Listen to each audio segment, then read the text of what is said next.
Hi, everyone, and thank you for joining us today to our Sunday conversations. Today, I have with me Jillaine Jacobs from Cape Town in South Africa. Thank you so much, Jillaine, for being with us today. Such a pleasure. Thank you for having me. We are going to talk about the lack of compassion and respect towards women, men, and infants.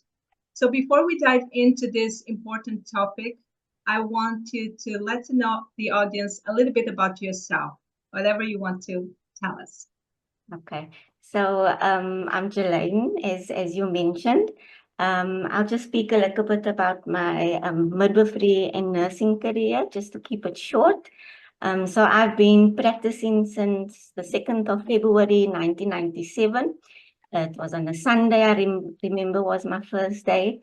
And ever since then, I've been very interested in midwifery, but I am a registered nurse and midwife.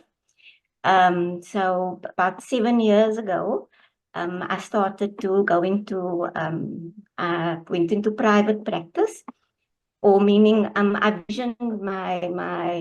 had this vision of trying to better maternity in Cape Town because I've worked in corporate, I've worked in public sector, I've worked in private sector.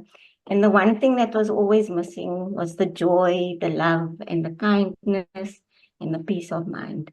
And through all of this, obviously, there was a little bit of where my health went a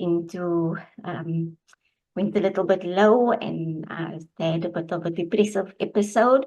And that then led me to vision and start a company called JLK Integrated Care, which means joy, love, and kindness in private and public sector.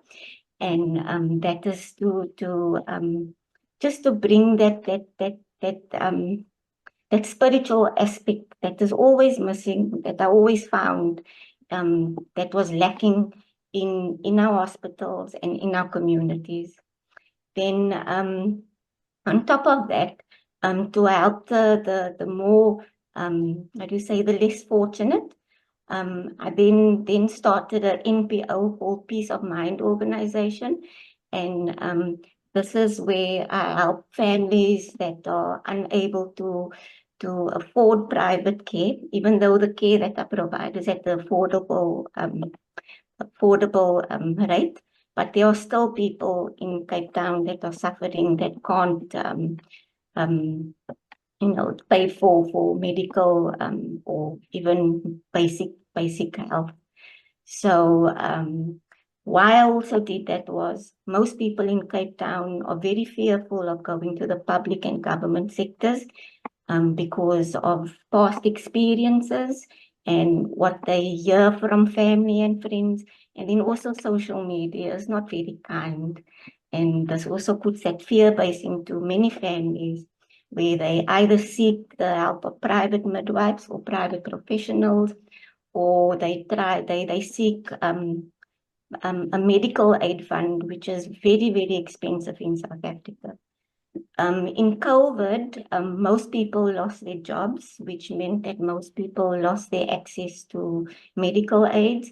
And that group of people were then stuck because they were so used to getting the private care. Now they had to go to public sector. And also because of the fear, this is where I founded JLK Integrated Care and the NPO, where I could provide that safe place for mothers.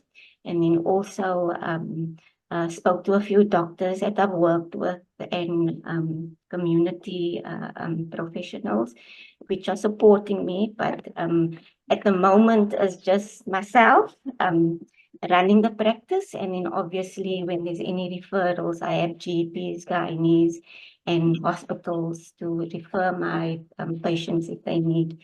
I don't know if that is enough to say what it is that I do. Yeah, and it's wonderful what you're saying because you're really the change you transform yourself in the change that you wanted to see in the world. These are famous words that we see, but here you have the experience. You saw that there was a lack of respect, of kindness in the places where you work, so you wanted to change that. So can you tell us a little bit about that? how do you see that women are not being treated well? And where do you see that kind of respect and kindness? Where in your experience? In my experience, I'm mostly women. They speak to me and they tell me it's mostly in the community services and in the public sector. Obviously, it's overloaded with patients and there are very little staff.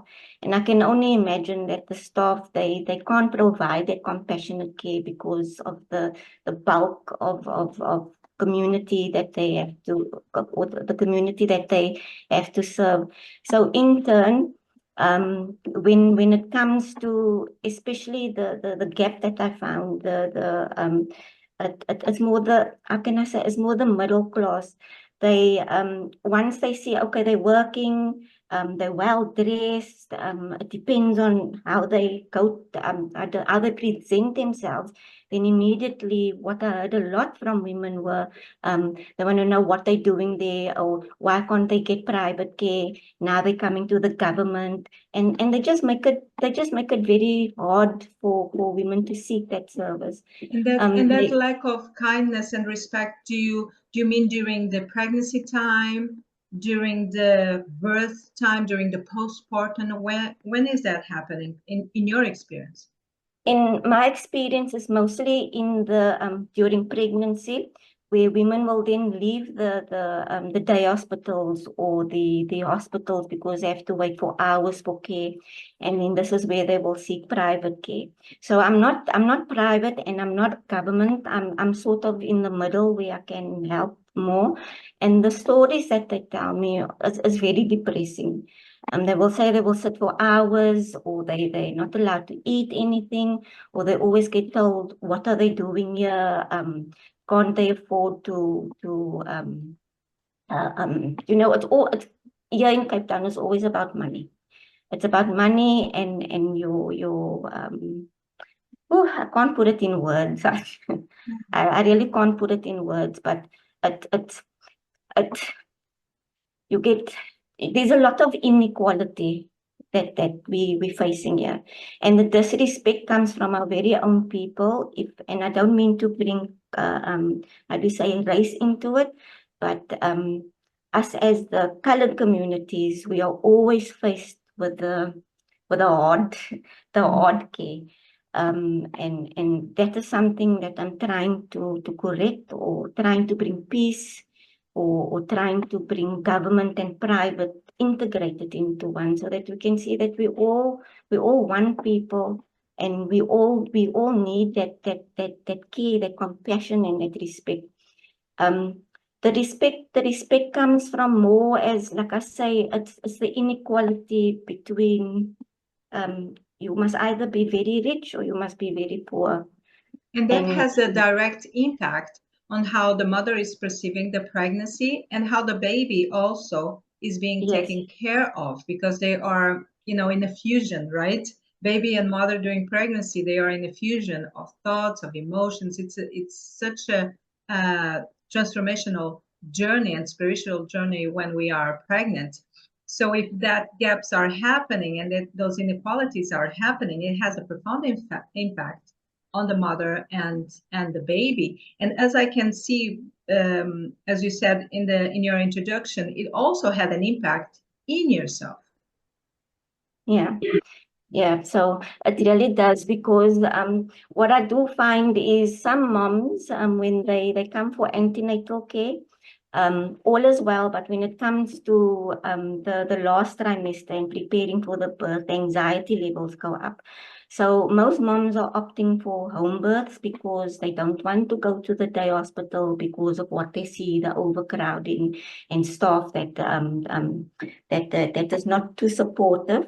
But the work, the protocols, the standards of practice, the work is done. But when it comes to just that little bit of extra, providing that spiritual, that emotional, that patience that you need to provide to the mother, that is where we lack.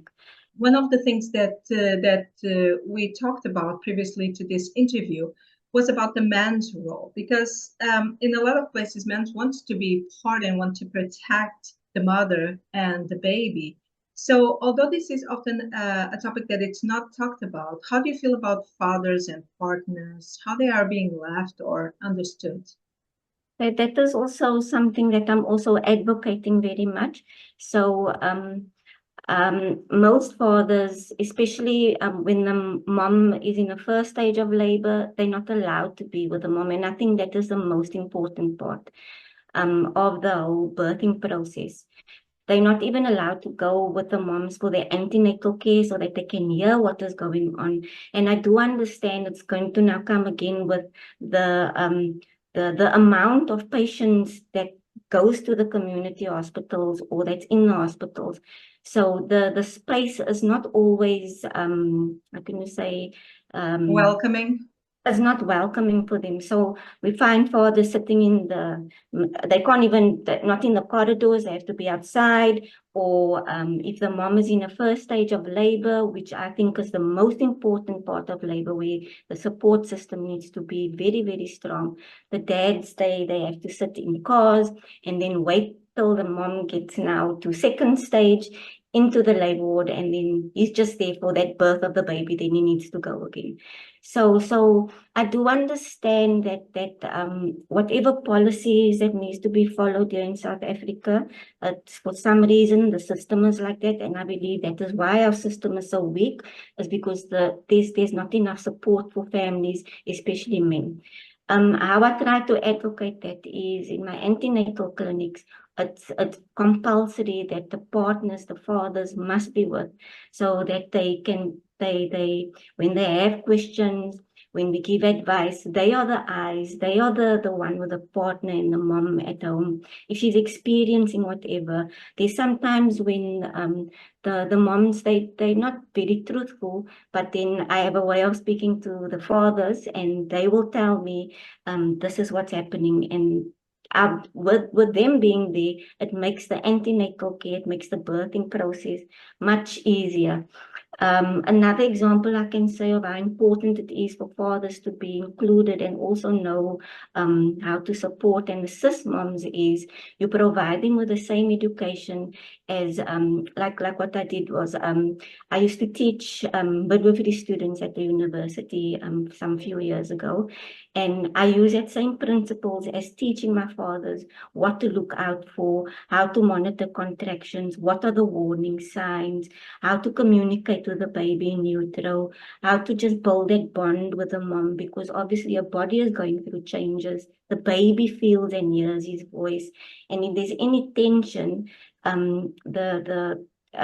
obviously the baby and the baby and the mom is connected through the placenta, and I believe hormones, obviously your emotions travel through the bloodstream, and this is how the babies feel and hear. And if there's stress or cortisol that arises during the day for whatever reasons, the babies feel that. And I know there's a lot of irritations that moms go through, a lot of fears they go through.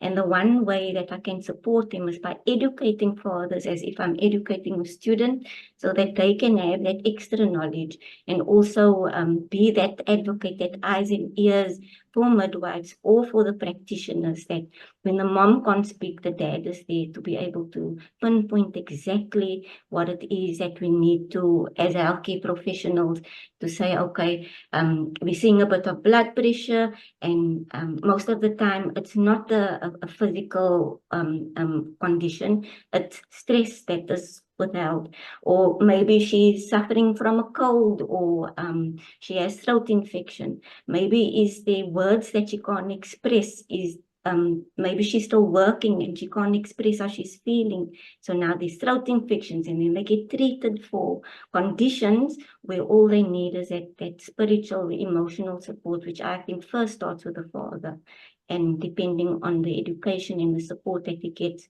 from the healthcare professionals.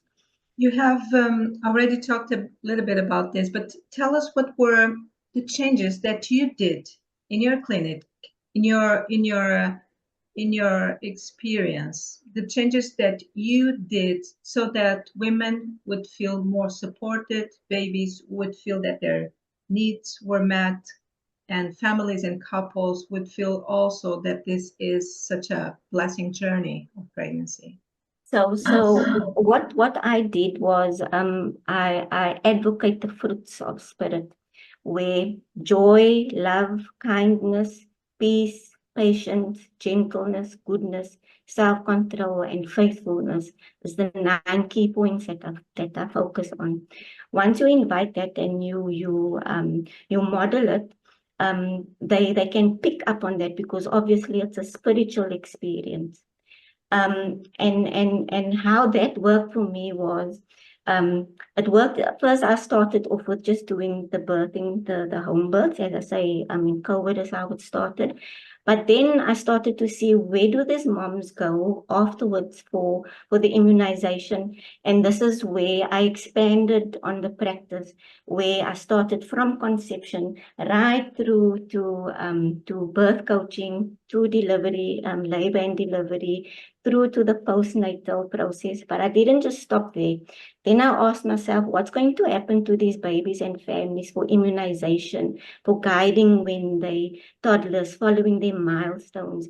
And this is where I started the baby and child wellness, and then also included the reproductive clinic and wellness also. I also have another program where I do a men's program, and this is also to include the fathers, because we think that, okay, the father must just be there for certain support systems, but they're there 24 hours, and they have to be the providers.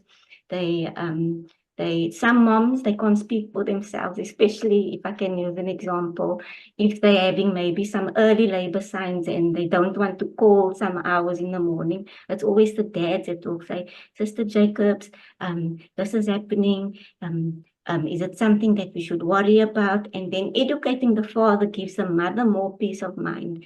And once she understands that, she feels more comfortable then to bond with me. So how I changed this in practice was not just focusing on the prenatal, antenatal, labor, and postnatal. I expanded it right through to from conception to baby wellness, reproductive health, and then also I noticed to just also to keep up with immunizations and immunization programs.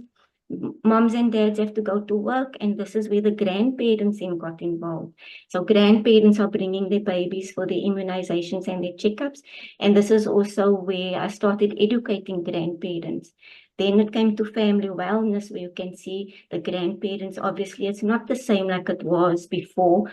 Children and babies are more prone to, sadly, iPads and cell phones as new parents for some families, and some grandparents are still very old school, doing the best that they can do, but also they also have their conditions and that they need looking after, and this is where I also provide the health and wellness for the grandparents, checking their blood pressures, are they using their medication, because if you look at it, I always believe that when there's home peace, there's going to be world peace. So that grandmother was also in the same position, and maybe the peace that she didn't receive all the knowledge that we have now, and the guidance and the support, especially the spiritual and emotional side. And so once you educate them, it's also a healing process, because now they understand. And one thing they also like talking about is their birthing experience.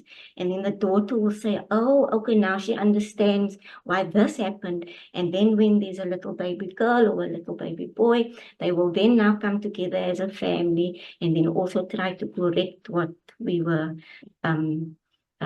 you say what was taken away from us. Birth and family care is supposed to be our primary, how do you say, it's ancient.